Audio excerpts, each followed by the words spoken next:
ကျမ်းမာတဲ့အချိန်လေးမှာကောင်းတာတွေလုပ်မှဖြစ်မယ်မကျမ်းမာမှုဆိုတာလူတိုင်းစီရောက်လာနိုင်တယ်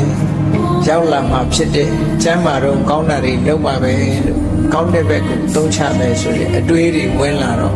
ကောင်းကျိုးချမ်းသာတွေရမှာပေါ့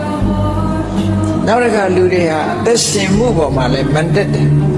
ငါဟာအသက်ရှိတယ်အသက်ရှင်အဲ့ဒီအသက်ရှင်မှုပေါ်မှာမန်တက်နေတဲ့အခါမှာလည်းငါမသေးဘူးဂျန်တဲ့လူတွေသာသေတာလို့ဒီလိုစိတ်ထဲမှာဝင်ပြီးတော့သက်ရှင်မှုကိုအကြောင်းပြုပြီးတော့မသေးနိုင်သေးဘူးလို့ဆိုတဲ့မန်တက်မှုတွေကြောင့်မဟုတ်တာတွေလုပ်မိတတ်တယ်ဒါကြောင့်ငါဟာအချိန်မီသေနိုင်တယ်မသေးခင်ကောင်းတာတွေလုပ်မှဆိုတဲ့မှန်ကန်တဲ့အတွေ့အကြုံကိုလိုတယ်အဲ့ဒါလို့တွေးမှကောင်းမြတ်တဲ့အတွေးမျိုးဖြစ်လို့ကောင်းကျိုးချမ်းသာကိုပေးနိုင်တယ်ဒီလိုဆိုတာနော်အဲ့တော့မှန်ကန်တဲ့အတွေးတွေကိုတွေးဖို့မြတ်စွာဘုရားဟောတယ်